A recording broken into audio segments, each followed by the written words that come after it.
sommes appelés à suivre cet épisode de la Samaritaine.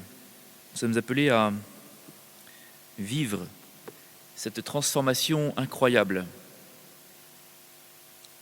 La transformation incroyable de cette femme, de ce village aussi. Une transformation qui a une dimension qu'on pourrait dire paradigmatique.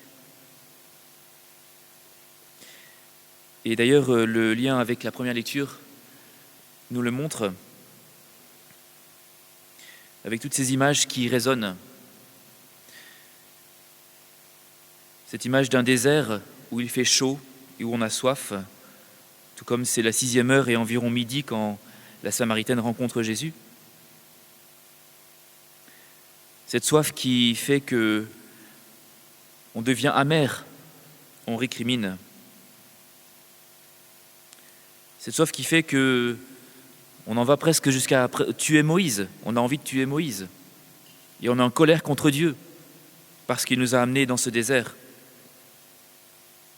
Cette amertume aussi qui habite cette femme, cette colère probablement un peu plus enfouie qu'il habite. Colère contre Dieu, sans doute, puisqu'ensuite on voit comment est-ce que cela résonne avec sa question sur l'adoration. Et puis cette montagne où se trouve Dieu.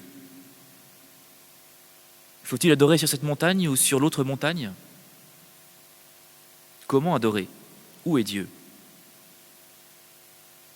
Et puis cette source d'eau vive qui va jaillir en frappant le rocher, ce rocher qui était le Christ, dit le Seigneur, dit saint Paul.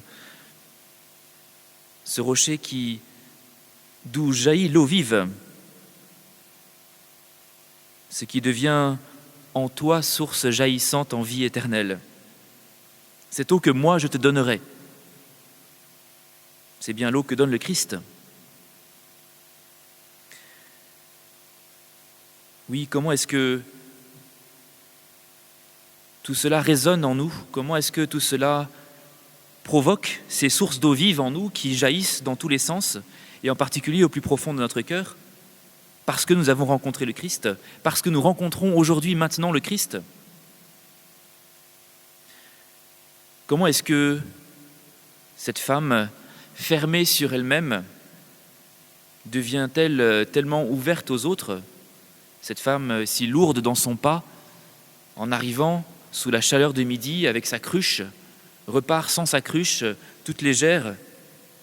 Comment cette femme qui devait se cacher vient se présenter devant tout le monde et vient simplement clamer sa joie, elle qui était si triste.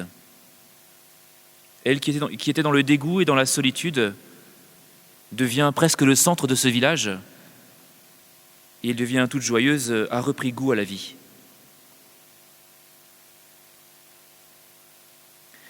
Entrer dans ce processus, dans cette transformation, c'est bien l'enjeu du carême, c'est bien ce que nous avons à vivre. Peut-être que le moment crucial de cette transformation, l'un des moments cruciaux, il y en a tellement dans cet épisode, mais le moment crucial est sans doute ce passage du péché à l'adoration, de la question du péché, de l'examen de conscience, on pourrait dire, à ce désir d'adorer, ce désir de comprendre où est Dieu pour l'adorer. Il y a comme une visite guidée de Jésus dans le cœur de cette Samaritaine. Il l'emmène pour faire une visite guidée de son propre cœur. Il vient lui montrer les choses. Tu as eu 5 maris. Et puis cette femme, en suivant le Christ dans cette visite guidée, dans les profondeurs d'elle-même, eh bien, va y découvrir ce désir de l'adoration. Nous devons faire attention à la manière dont nous visitons notre cœur. Est-ce que nous le visitons avec Jésus ?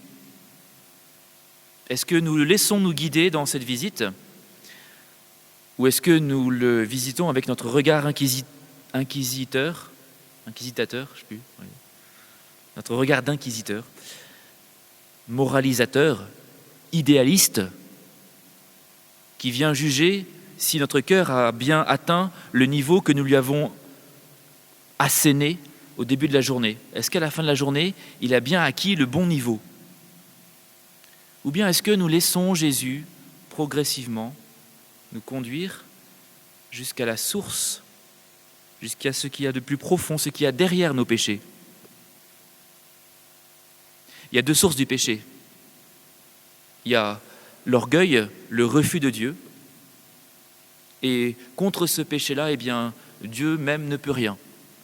Cela ne sera pas pardonné. Ce n'est pas de cela que je dis qu'il faut prier, dit saint Jean.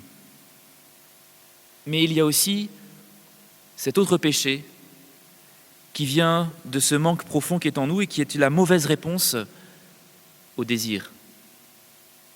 Et c'est bien de ce péché-là qui est une fragilité, une faiblesse profonde, derrière lequel on peut découvrir le désir profond qui nous habite. Parce que c'est lui qui en est la source, qui est la source de tout. Est-ce que nous sommes prêts à, derrière nos péchés, venir interroger leur source? D'où vient que nous avons cherché la mauvaise solution? Et sommes-nous prêts avec Jésus à redécouvrir à travers cet examen, à redécouvrir la source profonde, la vraie, celle qui est nourrie par Jésus, celle qui se laisse rencontrer par Jésus pour devenir la bonne solution, celle où tout se réordonne. C'est bien ce qui se passe chez la Samaritaine. Tout va se réordonner à partir du moment où elle a accepté de visiter son cœur profond avec Jésus. Tout va se réordonner. Et du coup, eh bien, c'est ce besoin d'adoration et cette question, comment faut-il adorer? C'est bien le signe de l'ordre, le signe de la recherche de la sagesse, le signe de la recherche de la vérité. Comment faut-il adorer? Et en plus par le sommet, puisque c'est l'adoration, c'est le sommet de la personne humaine. Quelle sera la vraie manière? En esprit et en vérité. En esprit, c'est-à-dire libéré totalement de ces péchés, de ces fausses solutions. Libéré pour pouvoir aimer.